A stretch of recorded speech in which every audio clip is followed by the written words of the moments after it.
ವಿದ್ಯಾರ್ಥಿಗಳೇ, ಶಿಕ್ಷಕ ಮಿತ್ರರೇ, ಕರ್ನಾಟಕ ಸರ್ಕಾರ, ಸಾರ್ವಜನಿಕ ಶಿಕ್ಷಣ ಇಲಾಖೆ, ಸಮಗ್ರ ಶಿಕ್ಷಣ ಕರ್ನಾಟಕ ಇವರ ಸಹಯೋಗದಿಂದ ನಡೆಯುತ್ತಿರುವ ಕೋರ್ ವಿಜ್ಞಾನ ಚಟುವಟಿಕಾ ಕೇಂದ್ರಗಳು ಪ್ರಸ್ತುತಪಡಿಸುತ್ತಿರುವ ಚಿನ್ನರ ಚಿಲಿಪಿಲಿ ಕಾರ್ಯಕ್ರಮಕ್ಕೆ ತಮಗೆಲ್ಲರಿಗೂ ಸ್ವಾಗತ, ಸುಸ್ವಾಗತ. ಪ್ರತಿ ವಾರ ಚಿನ್ನರ ಚಿಲಿಪಿಲಿ ಕಾರ್ಯಕ್ರಮದಲ್ಲಿ ಹಲವಾರು ಶಿಕ್ಷಕರು ಬಂದು ಹಲವಾರು ಚಟುವಟಿಕೆಗಳನ್ನು ಮಾಡಿ ತೋರಿಸಿದ್ದಾರೆ. ಅದೇ ರೀತಿ ಈ ವಾರವೂ ಕೂಡ ಹಲವಾರು ಶಿಕ್ಷಕರು ಬರ್ತಾ ಇದ್ದಾರೆ, ಬಂದು ನಿಮಗೆ ಚಟುವಟಿಕೆ ಮಾಡಿ ತೋರಿಸುತ್ತಾರೆ.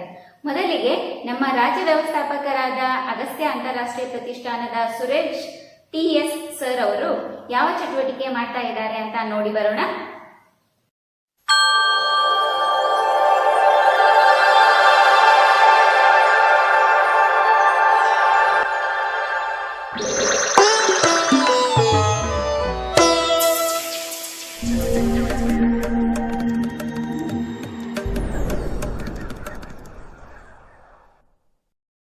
ಹಾಯ್ ಮಕ್ಕಳೇ. Hi sir. ಈಗ ಗಾಳಿಗೆ ಸಂಬಂಧಪಟ್ಟಂತಹ ಒಂದು ರೋಮಾಂಚನಕಾರಿಯಾದಂತಹ ಪ್ರಯೋಗವನ್ನ ನೀವು ಮಾಡ್ತೀರಾ. ಮಾಡಬೇಕಾದಾಗ ಎಚ್ಚರಿಕೆಯಿಂದ ಅತಿ ಸೂಕ್ಷ್ಮವಾಗಿ ನೀವು ಎಲ್ಲ ಬದಲಾವಣೆಗಳನ್ನು ಗಮನಿಸಿಕೊಳ್ಬೇಕು. ಪ್ರಯೋಗದ ಕೊನೆಯಲ್ಲಿ ಒಂದು ವೈಜ್ಞಾನಿಕ ಸತ್ಯ ನಿಮ್ಗೆ ಅರ್ಥವಾಗುತ್ತೆ, ಅದನ್ನ ನೀವು ನನಗೆ ತಿಳಿಸ್ಕೊಡ್ಬೇಕಾಗತ್ತೆ. ಸರಿ ಸರ್. ಸರಿನಾ? ಈಗ ಪೂರ್ಣಿಮಾ, ಸ್ವಿಚ್ ಆನ್ ಮಾಡು. ಫ್ಯಾನ್ ತಿರುಗ್ತಾ ಇದೆ ಸರ್. ತಿರುಗ್ತಾ ಇದೆಲ್ಲ, ಶಬ್ದ ಬರ್ತಾ ಇದೆ ಸರ್. ಶಬ್ದನೂ ಬರ್ತಿದೆ, ಫ್ಯಾನ್ ಕೂಡ ತಿರುಗ್ತಾ ಇದೆ ಹೌದು ಸರ್. ಅಲ್ವಾ? ಹೌದು ಸರ್. ನಿಂತು. ಹಾ, ಗಂಟೆ ಬಾರಿಸುವುದು ನಮ್ಮ ಕಣ್ಣಿಗೆ ಕಾಣಿಸ್ತಾ ಇದೆಯಾ? ಆದ್ರೆ ಕಿವಿ ಕೇಳಿಸ್ತಾ ಇಲ್ಲ. ಇಲ್ಲ ಸರ್. ಯಾಕೆ ಹೀಗಾಯ್ತು ಗೊತ್ತಿಲ್ಲ. ನೋಡಿ, ಒಂದು ಸಂದರ್ಭದಲ್ಲಿ ನಿಮ್ಗೆ ಶಬ್ದ ಜೋರಾಗಿ ಕೇಳಿಸ್ತಾ ಇತ್ತು ಫ್ಯಾನ್, ಆ ನಂತರದಲ್ಲಿ ನಿಧಾನವಾಗಿ ಕಡಿಮೆ ಆಯ್ತು, ಸಂಪೂರ್ಣವಾಗಿ ಕಡಿಮೆ ಆಯ್ತು, ನಂತರದಲ್ಲಿ ಕೇಳೋದು ಪ್ರಾರಂಭ ಆಯ್ತು. ನೋಡಿ, ಈ ಒಂದು ವ್ಯವಸ್ಥೆಯಲ್ಲಿ ನಾವು ಒಳಭಾಗದಲ್ಲಿರುವಂತಹ ಗಾಳಿಯನ್ನ ನಿರ್ವಾತ ಮಾಡ್ತೀವಿ, ಅಂದ್ರೆ ಅಲ್ಲಿರುವಂತಹ ಗಾಳಿಯನ್ನ ಹೊರ ತೆಗೆದು ಬಿಡ್ತೀವಿ. ಗಾಳಿ ಹೊರ ತೆಗೆದಂತಹ ಸಂದರ್ಭದಲ್ಲಿ ನಿಮಗೆ ಶಬ್ದನೂ ಕೇಳಿಸ್ಲಿಲ್ಲ, ಅಲ್ಲಿದ್ದಂತಹ ಫ್ಯಾನ್ ಕೂಡ ತಿರುಗ್ತಿರ್ಲಿಲ್ಲ. ಅದೇ ಗಾಳಿಯನ್ನು ನಾವು ಒಳಬಿಟ್ಟಾಗ ಮತ್ತೆ ಶಬ್ದ ಕೇಳಿಸೋದಕ್ಕೆ ಪ್ರಾರಂಭವಾಯ್ತು. ಯಾಕೆ ಹೀಗಾಯ್ತಪ್ಪ ಅಂತಂದ್ರೆ, ಅಲ್ಲಿ ಗಂಟೆ ಬಾರಿಸುವಂತಹ ಸಂದರ್ಭದಲ್ಲಿ ಉಂಟಾಗ್ತಕ್ಕಂತಹ ಅಲೆಗಳಿರುತ್ತಲ್ಲ, ಶಬ್ದದ ತರಂಗಗಳು ಅಂತ ಹೇಳ್ತೀವಲ್ಲ, ಅದು ಸಂಚಾರ ಮಾಡಬೇಕು, ಅಲ್ಲಿಂದ ಇಲ್ಲಿ ಹೊರಗಡೆ ಬರಬೇಕು ಅಂತಂದ್ರೆ ಅದಕ್ಕೊಂದು ಮಾಧ್ಯಮದ ಅವಶ್ಯಕತೆ ಇದೆ. ಅದು ಗಾಳಿಯಾಗಿ ಕೆಲಸ ಮಾಡ್ತಾರೆ. ಅಲ್ಲಿರುವಂತಹ ಅಣುಗಳು ಆ ಒಂದು ಅಲೆಯನ್ನ ಒಂದು ಭಾಗದಿಂದ ಇನ್ನೊಂದು ಭಾಗದಲ್ಲಿ ಸಂಚಾರ ಮಾಡೋದಕ್ಕೆ ಸಹಾಯ ಮಾಡಿಕೊಡ್ತವೆ. ಯಾವಾಗ ಅಲ್ಲಿ ನಿರ್ವಾತವಾಯಿತೋ, ಗಾಳಿ ಇಲ್ದಿರ ಆಯ್ತೋ, ಅವಾಗ ಅಣುಗಳು ಕೂಡ ಇರೋದಿಲ್ಲ. ಅಣು ಇಲ್ಲ ಅಂತಂದ್ರೆ ಅಲೆ ಕೂಡ ಸಂಚಾರ ಮಾಡೋದಿಲ್ಲ. ಹಾಗಾಗಿ ನಮಗೆ ಶಬ್ದ ಕೇಳಿಸಲಿಲ್ಲ. ಆದ್ರೆ ಗಂಟೆ ಬಾರಿಸೋದು ನಮ್ಗೆ ಕಣ್ಣಿಗೆ ಕಾಣಿಸ್ತಾನೆ ಇತ್ತು ಅಲ್ವಾ? ಒಂದು ಸಲ ನಾವು ಗಾಳಿಯನ್ನು ಒಳಭಾಗಕ್ಕೆ ಬಿಟ್ಟಾಗ ಮತ್ತೆ ಯಥಾ ಪ್ರಕಾರವಾಗಿ ಅಣುಗಳ ಸಂಚಾರ ಇರುತ್ತೆ, ಅಲೆ ಕೂಡ ಚಲಿಸುತ್ತೆ. ಹಾಗಾಗಿ ನಮ್ಗೆ ಶಬ್ದ ಕೇಳಿಸೋದಕ್ಕೆ ಪ್ರಾರಂಭವಾಗುತ್ತೆ ಅಲ್ವಾ? ಇದರಿಂದ, ಈ ಪ್ರಯೋಗ ಮಾಡಿದ್ರಿಂದ ನೀವು ಅರ್ಥ ಮಾಡ್ಕೊಂಡಂತಹ ಅಂಶ ಏನು? ಶೂನ್ಯದಲ್ಲಿ ಶಬ್ದ ಇರಲ್ಲ ಸರ್. ಶಬ್ದ ಪ್ರಸಾರ ಆಗಲ್ಲ ಸರ್. ಶೂನ್ಯದಲ್ಲಿ ಶಬ್ದ ಅನ್ನೋದು ಪ್ರಸಾರ ಆಗಲ್ಲ. ನಮಗೆ ಶಬ್ದ ಪ್ರಸಾರವಾಗಬೇಕು, ನಾನು ಹೇಳಿದ್ದನ್ನು ಆಕೆ ಕೇಳಿಸ್ಕೊಳ್ಬೇಕು ಅಂತಂದ್ರೆ ಮಧ್ಯದಲ್ಲಿ ಯಾವ್ದಾದ್ರು ಒಂದು ಮಾಧ್ಯಮದ ಅವಶ್ಯಕತೆ ಇರುತ್ತೆ. ಅದು ಗಾಳಿ ಮಾಧ್ಯಮವಾಗಿ ಕೆಲಸ ಮಾಡುತ್ತೆ. ಸರಿ ಅಲ್ವಾ? ಈಗ ನಾವು ಚಂದ್ರನ ಮೇಲೆ ನಿಂತಿದೀವಿ ಅಂತ ಅನ್ಕೊಳ್ಳೋಣ. ಇಷ್ಟೇ ಹತ್ರದಲ್ಲಿ ನಿಂತಿದೀವಿ, ಇಷ್ಟೇ ಜೋರಾಗಿ ಮಾತಾಡ್ತಾ ಇದೀವಿ ಅಂತ ಅನ್ಕೊಳ್ಳೋಣ. ಮಾತಾಡೋದು ಕೇಳಿಸುತ್ತಾ? ಇಲ್ಲ ಸರ್. ಕೇಳಿಸುತ್ತಾ? ಇಲ್ಲ ಸರ್. ಯಾಕೆ ಹಾಗಾಗತ್ತೆ? ಅಲ್ಲಿ ಗಾಳಿ ಇರಲ್ಲ ಸರ್. ಅಲ್ಲಿ ಗಾಳಿ ಇರೋದಿಲ್ಲ. ಹಾಗಾಗಿ ಎಲ್ಲೆಲ್ಲಿ ಗಾಳಿ ಇರಲ್ವೋ ಅಲ್ಲಿ ಶಬ್ದ ಅನ್ನೋದು ಪ್ರಸಾರವಾಗೋದಿಲ್ಲ. ಶೂನ್ಯದಲ್ಲಿ ಎಲ್ಲೂ ಕೂಡ ಶಬ್ದ ಅನ್ನೋದು ಪ್ರಸಾರ ಆಗಲ್ಲ. ಅರ್ಥವಾಯ್ತಲ್ಲ?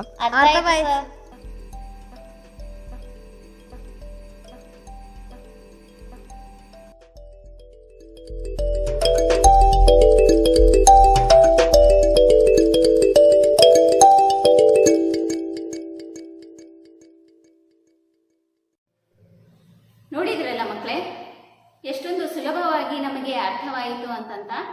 ಈ ಚಟುವಟಿಕೆ ಹೇಳಿಕೊಟ್ಟಿರುವಂತಹ ಸುರೇಶ್ ಸರ್ ಅವರಿಗೆ ಧನ್ಯವಾದಗಳು. ಈಗ ಮುಂದಿನ ಚಟುವಟಿಕೆಯನ್ನ ಗಣಿತದ ಚಟುವಟಿಕೆಯಾಗಿದ್ದು, ಇದು ಶ್ರೀಮತಿ NS ಸಜ್ಜನ್ ಮೇಡಮ್ ಅವರು ಹೇಳಿಕೊಡ್ತಾ ಇದ್ದಾರೆ. ನೋಡಿ ಬರೋಣ.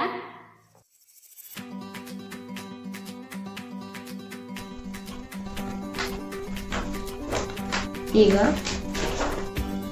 ಇದೇ ಚಾರ್ಟ್ನಲ್ಲಿ, ಆಲ್ಬಮ್ನಲ್ಲಿ ನಾವು ಈ ಬೇರೆ ಬೇರೆ ಘನಾಕೃತಿಗಳಿಗೆ ಐಲರ್ನ ಸೂತ್ರವನ್ನ ಪರಿಶೀಲನೆ ಮಾಡಬಹುದು. ಇಲ್ಲಿ ನೋಡಿ, ಯಾವಾಗಲೂ ಐಲರ್ನ ಸೂತ್ರ ಏನಿದೆ, F + V = E + Q. ಇಲ್ಲಿ ಎಫ್ ಅಂದರೆ ಮುಖಗಳ ಸಂಖ್ಯೆ, ವಿ ಅಂದರೆ ಶೃಂಗಗಳ ಸಂಖ್ಯೆ, ಇ ಅಂದರೆ ಅಂಚುಗಳ ಸಂಖ್ಯೆ. ಯಾವಾಗಲೂ ಮುಖ plus F plus we add ಮಾಡಿದರೆ ಅದರ ಅಂಚಿಗೆ 2 ಸೇರಿಸಿದಾಗ ಅದಕ್ಕೆ ಸಮನಾಗಿರ್ತದೆ. ಈಗ ತ್ರಿಭುಜ ಪಾದ ಗೋಪುರದಲ್ಲಿ ಅಲ್ಲಿ ಮುಖಗಳು 4 ಆಗಿರ್ತವೆ ಮತ್ತು ಶೃಂಗಗಳು ಕೂಡ 4 ಇರ್ತವೆ. ಆಗ ಅದರ ಅಂಚುಗಳು ಸಂಖ್ಯೆ 6. ಅದಕ್ಕೆ 2 ಸೇರಿಸಿದರೆ 4 + 4 8 ಆಗ್ತದೆ. 6 + 2 ಅಂದ್ರೆ 8 ಆಗ್ತದೆ. ಹಾಗೆ ತ್ರಿಭುಜ ಪಾದ ಪಟ್ಟಕ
ಈಗ ಐಲರ್ನ ಸೂತ್ರವನ್ನು ನಾವು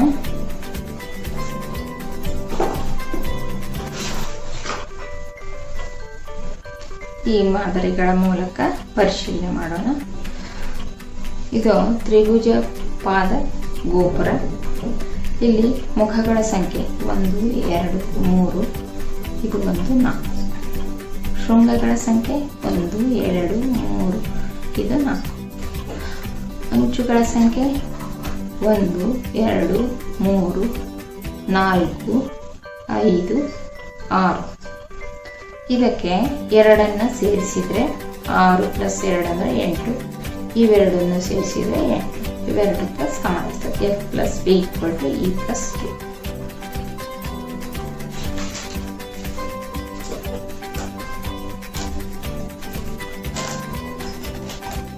ಈಗ ತ್ರಿಭುಜ ಪಾದ ಪಟ್ಟಕ. ತ್ರಿಭುಜ ಪಾದ ಪಟ್ಟಕದ ಮುಖಗಳ ಸಂಖ್ಯೆ ನೋಡಿ, ಕೆಳಗಿಂದ ಮೇಲಿಂದ 2, ಇದು 3 4 5, 5 ಮುಖಗಳು. ಶೃಂಗಗಳು 1 2 3 4 5 6, 6 ಶೃಂಗಗಳು. ಅಂಚುಗಳು 1 2 3 4 5 6 7 8 9, ಅಂಚುಗಳು 9. ಇದಕ್ಕೆ 9ಕ್ಕೆ 2 ಸೇರಿಸಿದರೆ 11. 5 6 ಸೇರಿನೂ 11. 11 = 11. ಇದು ಐಲರ್ನ ಸೂತ್ರ. F + V = E + 2. ಅದಕ್ಕೆ ಸರಿ ಬರ್ತದೆ.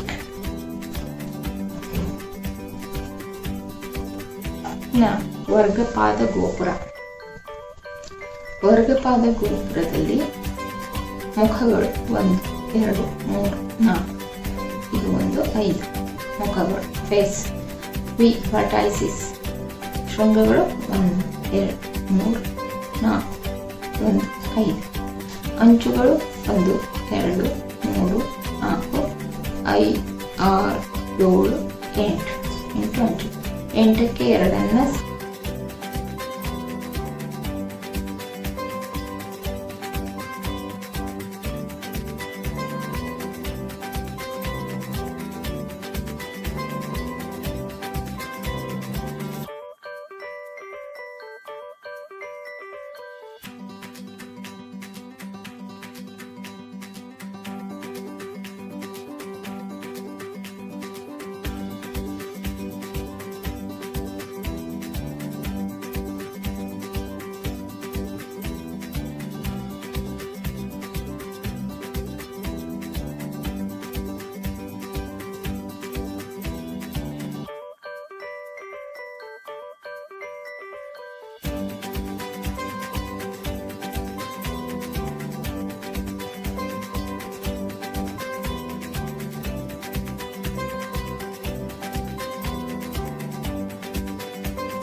ಈ ಘನಾಕೃತಿಯ ಚಟುವಟಿಕೆಯನ್ನು ಹೇಳಿಕೊಟ್ಟಿರುವಂತಹ ಮೇಡಮ್ ಅವರಿಗೆ ಧನ್ಯವಾದಗಳು.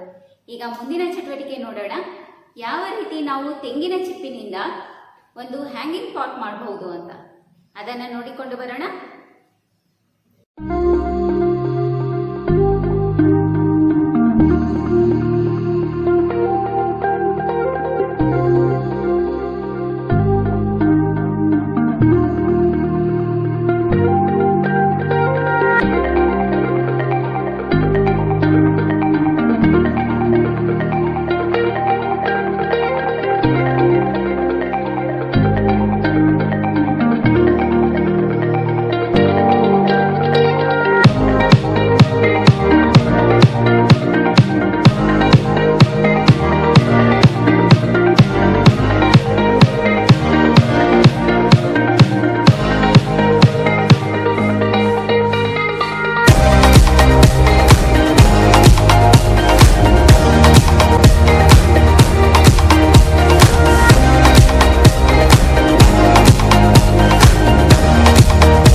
ನೋಡಿದ್ರಲ್ಲ ಮಕ್ಕಳೇ, ಈ ಪೈಥಾಗರಸ್ ಥಿಯರಂ ಹೇಳಿಕೊಟ್ಟ ಎಸ್ ವಿ ಬುರುಳಿ ಸರ್ ಅವರಿಗೆ ಧನ್ಯವಾದಗಳು.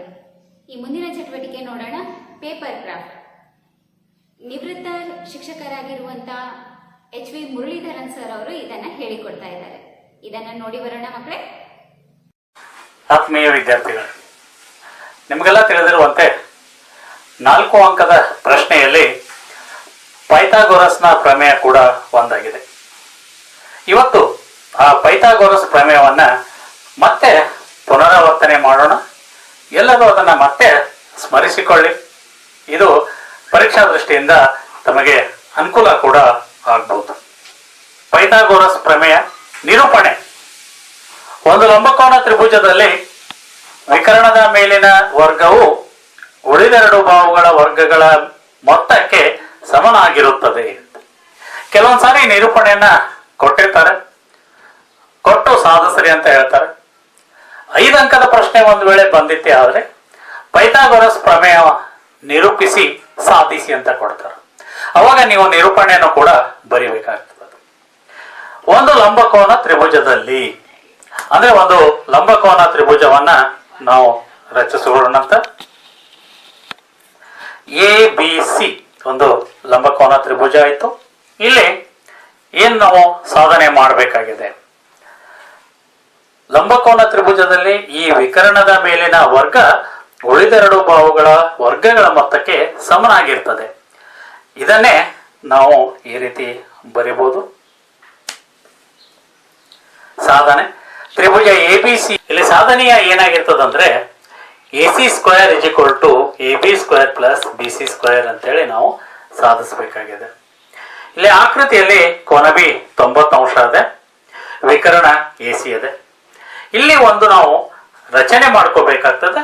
ತ್ರಿಭುಜ ABCಯಲ್ಲಿ BD ಪರ್ಪೆಂಡಿಕ್ಯುಲರ್ AC ಒಂದು ರಚನೆ ಮಾಡೋಣಂತೆ. ಈ ACಗೆ ಈ DB ಲಂಬ ಇರುವಂತೆ ಒಂದು ರೇಖೆ ರಚಿಸೋಣ. ಈಗ ನಾವು ಈ ರಚನೆ ಆಗಿರ್ತಕ್ಕಂಥ ತ್ರಿಭುಜ ಮತ್ತು ದತ್ತ ತ್ರಿಭುಜ ABC ಅನ್ನ ಹೋಲಿಕೆ ಮಾಡೋಣಂತ.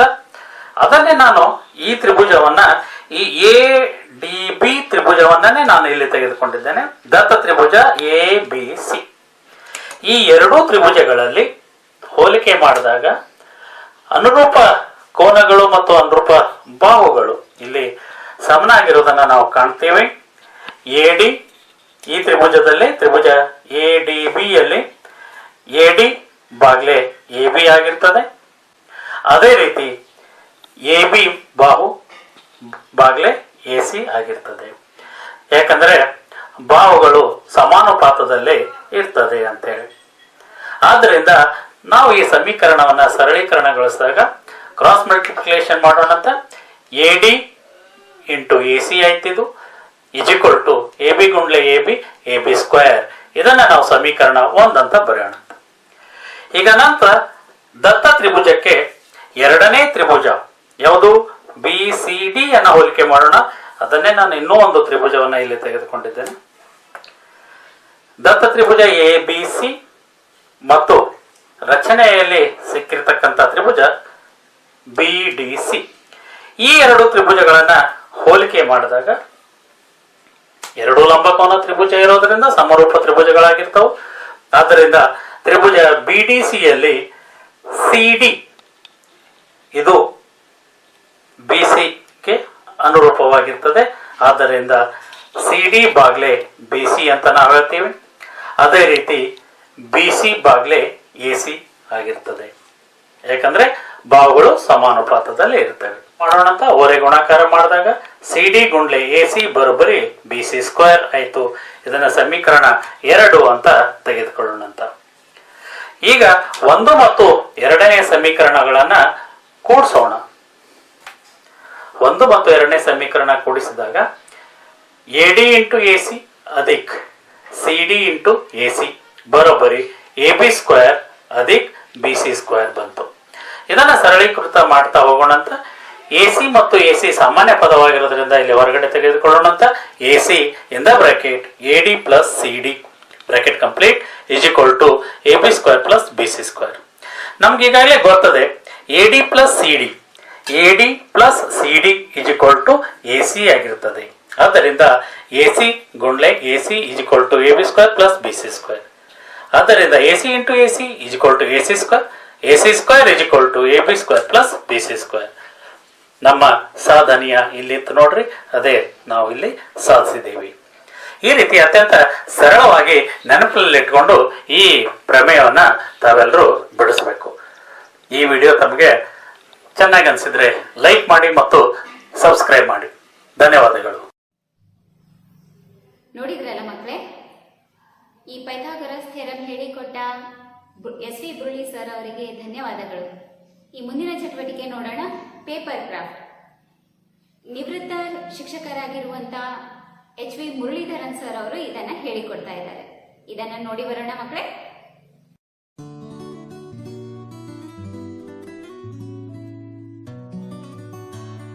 ಹಲೋ ಸ್ನೇಹಿತರೆ, ನಾನು ಮುರಳೀಧರ್ ಬಂದಿದ್ದೀನಿ. ಇವತ್ತು ಒಂದು A4 ಶೀಟಿಂದ ಒಂದು ಬಾಕ್ಸ್ ಮಾಡೋದು ಹೇಗೆ ಅಂತ ಹೇಳಿ ಮಾಡೋಣ. ಪ್ರಾರಂಭ ಮಾಡುವ. ನೋಡಿ, ಇದು A4 ಶೀಟ್ ತಗೊಂಡಿದ್ದೀನಿ. ಅರ್ಧಕ್ಕೆ ಸರಿಯಾಗಿ ಮಾಡಿಸ್ತೀನಿ.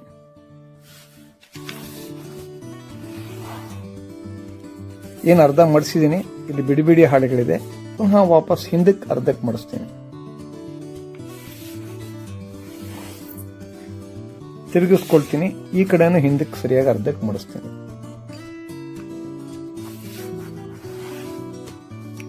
ನೋಡಿ ಹೇಗೆ ಮಡಿಸಿದ್ದೀನಿ ಅಂತ. ಎಂ ಆಕಾರದಲ್ಲಿ ಮಡಿಸಿದ್ದೀನಿ. ಎಂ ಆಕಾರದಲ್ಲಿ ಮಡಿಸಿದ್ದೀನಿ. ನೋಡಿ ಮಡಿಸಿದ್ದೀನಿ, ಹೀಗೆ ಮಡಿಸಿದ್ದೀನಿ. ಹೀಗೆ ಮಡಿಸಿದ್ಮೇಲೆ ನೋಡಿ ಹೇಗಿದೆ. ಈ ಕಡೆ ಬಿಡಿ ಪೇಪರ್ ಇದೆ, ಮಧ್ಯ ಜಾಯಿಂಟ್ ಪೇಪರ್ ಇದೆ. ಇದನ್ನು ಈ ಕಡೆ ತಿರುಗಿಸ್ಕೊಳ್ತೀನಿ. ಈ ಕಡೆ ತಿರುಗಿಸ್ಕೊಳ್ತೀನಿ. ಈಗ ಈ ಮೂಲೆಗಳನ್ನು ಮಡಿಸ್ತೀನಿ.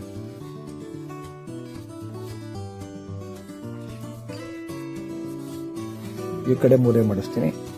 ಹಾಗೆ ಈಗ ಡಬಲ್ ಪೇಪರ್ ಇರೋ ಸೈಡ್ ಅನ್ನು ಮಡಿಸ್ತೀನಿ.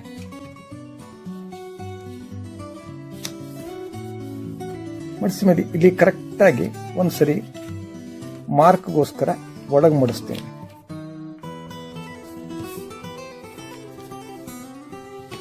ಮಾರ್ಕ್ ಮಾಡ್ಕೊಂಡು ವಾಪಸ್ ತೆಗೆದು ಬಿಡ್ತೀನಿ. ನಿಮಗೆ ಇದೊಂದು ಬರೀ ಮಾರ್ಕ್ ಬೇಕಷ್ಟೇ. ಈ ಕಡೆನೂ ಹಾಗೆ ಫೋಲ್ಡ್ ಮಾಡ್ತೀನಿ. ಈ ಕಡೆನೂ ಹಾಗೆ ಫೋಲ್ಡ್ ಮಾಡ್ತೀನಿ. ಜಾಯಿಂಟ್ ಮಾತ್ರ ಈ ಬಿಡಿ ಪೇಪರ್ ಬಿಡಬೇಕು, ಹಾಗೇನೆ ಜಾಯಿಂಟ್ ಮಾತ್ರ ಫೋಲ್ಡ್ ಮಾಡ್ತೀನಿ. ಫೋಲ್ಡ್ ಮಾಡಿದ್ಮೇಲೆ ಪುನಃ ಇಲ್ಲ ನಾವು ಮಾರ್ಕ್ ಬೇಕು, ಮಾರ್ಕ್ಗೋಸ್ಕರ ಇದನ್ನು ಕೂಡ ಕೆಳಗಡೆ ಫೋಲ್ಡ್ ಮಾಡ್ತೀವಿ.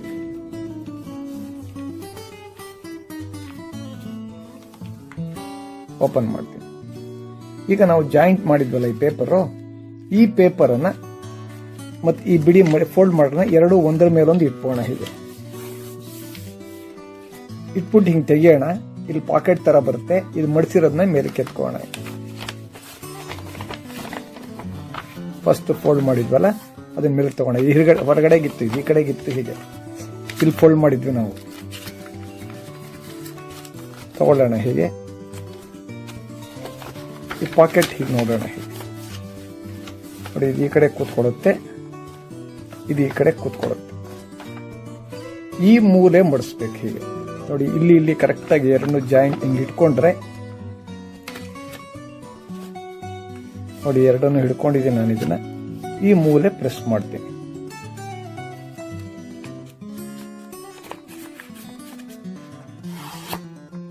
ಈ ಕಡೆನೂ ಹಾಗೆ ನೋಡಿ, ಮೂಲೆ ಹೇಗೆ ಮಾಡಿದ್ದೀನಿ, ಈ ಕಡೆನೂ ಹಾಗೆ ಮಾಡ್ತೀನಿ.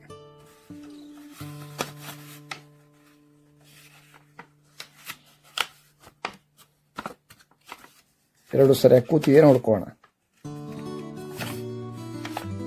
ಈ ಮೂಲೆ ಕೂಡ ಹಾಗೆ ಪ್ರೆಸ್ ಮಾಡ್ತೀನಿ. ನೋಡಿ, ಎರಡು ಮೂಲೆಗಳನ್ನು ಮುಡಿಸ್ಕೊಂಡಿದ್ದೀನಿ. ಈ ಮೂಲೆ ಇಲ್ಲಿ ಮಧ್ಯ ಗೆರೆ ಇದ್ದೇ ಇದೆ. ಈಗ ಈ ಮೂಲೆ ಮಡಿಸ್ಕೊಂಡಿದ್ದೀನಿ, ಮೇಲ್ಗೆ ತಗೊಳ್ತಾ ಈ ಮೂಲೆ ಮಡಿಸ್ಕೊಳ್ತಾ ನೋಡಿ, ಇಲ್ಲಿ ಪಾಕೆಟ್ ತರ ಇದೆ. ಈ ಪಾಕೆಟ್ ಒಳಗೆ ಇದನ್ನು ಸೇರಿಸ್ತೀನಿ.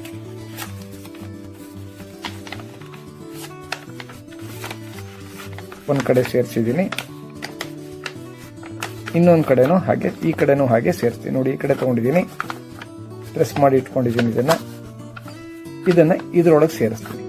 ನೋಡಿ, ಈ ಪಾಕೆಟ್ ಮೊದಲೇ ಮಾಡಿದ್ವಿ, ಪಾಕೆಟ್ ಒಳಗೆ ಸೇರಿಸ್ತೀನಿ. ನೋಡಿ, ಈಗ ನಮ್ಮ ಬಾಕ್ಸ್ ರೆಡಿ ಆಯ್ತು.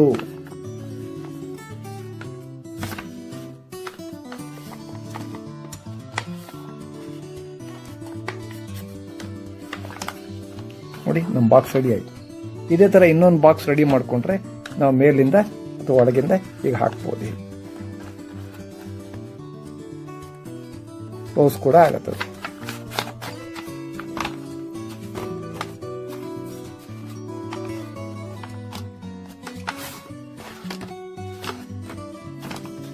ಈ ಬಾಕ್ಸ್ಗೆ ನಾವು ಪೆನ್ಸಿಲ್ಲು, ಪೆನ್ನು ಹಾಕಿ ಇಡಬಹುದು. ಮೊದಲು ಒಂದು ಬಾಕ್ಸ್ ಮಾಡಿದ್ದೆ ನಾನು. ಆ ಬಾಕ್ಸ್ ಉದ್ದುದ್ದ ಮಾಡಿದ್ದೆ, ಉದ್ದುದ್ದ ಆಯ್ತು, ಇದಾಗಲ್ಲ ಇದು. ನೋಡಿ, ಆ ಬಾಕ್ಸ್ ಕೂಡ ತೋರಿಸ್ತೀನಿ ನಾನು. ಆ ಬಾಕ್ಸ್ ಹೇಗಿತ್ತು ಅಂತ ನೋಡಿ. ಆ ಬಾಕ್ಸ್ ಈ ತರ ಇತ್ತು. ಈ ಬಾಕ್ಸ್ ಅನ್ನ ಹೀಗೆ ಮಾಡಿದ್ದೆ, ಈ ಬಾಕ್ಸ್ ಅನ್ನ ಹೀಗೆ ಮಾಡಿದ್ವಿ. ಫೋಲ್ಡಿಂಗ್ ಎಲ್ಲ ಒಂದೇ ತರ ಇರುತ್ತೆ, ವ್ಯತ್ಯಾಸ ಇಲ್ಲ. ಆದ್ರೆ ಇದನ್ನ ಉದ್ದುದ್ದ ಮಾಡಿಸ್ಕೊಳ್ತೀವಿ, ಇದನ್ನ ಹೀಗೆ ಅಗಲಕ್ಕೆ ಮಾಡಿಸ್ಕೊಳ್ತೀವಿ ಅಷ್ಟೇ. ಫೋಲ್ಡಿಂಗ್ ಎಲ್ಲ ಒಂದೇ, ಮಡಿಸೋ ಶೇಪ್ ಮಾತ್ರ ಬದಲಾವಣೆ, ಮಡಿಸೋ ರೀತಿ ಒಂದೇ, ಆದ್ರೆ ನಾವು ಪೇಪರ್ ತಗೊಳ್ಳೋ ಶೇಪ್ ಬದಲಾವಣೆ ಇರುತ್ತೆ. ಪೇಪರ್ ನಾನು ಹೀಗೀಗೆ ತಗೊಂಡಿದ್ದೀನಿ, ಇಲ್ಲಿ ಉದ್ದ ತಗೊಂಡಿದ್ದೀನಿ, ಪೇಪರ್ನ ಹೀಗೀಗೆ ತಗೊಂಡಿದ್ದೀನಿ ಅಷ್ಟೇ. ಸುಲಭವಾಗಿದೆ ಅಲ್ವಾ? ಟ್ರೈ ಮಾಡ್ತೀರಾ? ಬಾಯ್. ಹೇಗೆ ಅನಿಸಿತು ಮಕ್ಕಳೇ ಪೇಪರ್ ಕ್ರಾಫ್ಟು? ಚೆನ್ನಾಗಿ ಅನಿಸುತ್ತಲ್ಲ? ಈ ಪೇಪರ್ ಕ್ರಾಫ್ಟ್ ಅನ್ನ ಹೇಳಿಕೊಟ್ಟಂತ ಸರ್ ಅವರಿಗೆ ಧನ್ಯವಾದಗಳು. ಈಗ ಮುಂದಿನ ಒಂದು ಚಟುವಟಿಕೆಯನ್ನ ನೋಡೋಣ. ಸಬ್ಮರೀನ್ ಚಟುವಟಿಕೆ. ಯಾವ ರೀತಿ ಸಬ್ಮರೀನ್ ಅನ್ನ ಮಾಡಿ ನೋಡಬಹುದು ಅಂತ ಅದನ್ನ ನೋಡಿ ಬರೋಣ ಮಕ್ಕಳೇ.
ನೋಡಿದ್ರಲ್ಲ ಮಕ್ಕಳೇ, ಇವತ್ತಿನ ದಿನ ಎಷ್ಟೊಂದು ಚಟುವಟಿಕೆಗಳನ್ನು ಕಲಿಯೋಕ್ಕೆ ಸಿಕ್ಕಿತು ಅಂತ.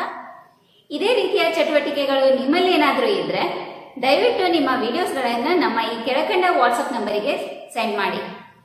ಓಕೆ, ಅದೇ ರೀತಿ ಈ ಎಲ್ಲ ಚಟುವಟಿಕೆಗಳನ್ನು ಹೇಳಿಕೊಟ್ಟಂತ ನಮ್ಮ ಎಲ್ಲ ಶಿಕ್ಷಕರಿಗೂ ಧನ್ಯವಾದ ಹೇಳುತ್ತಾ ಈ ಕಾರ್ಯಕ್ರಮವನ್ನು ಮುಗಿಸೋಣ. ಧನ್ಯವಾದಗಳು.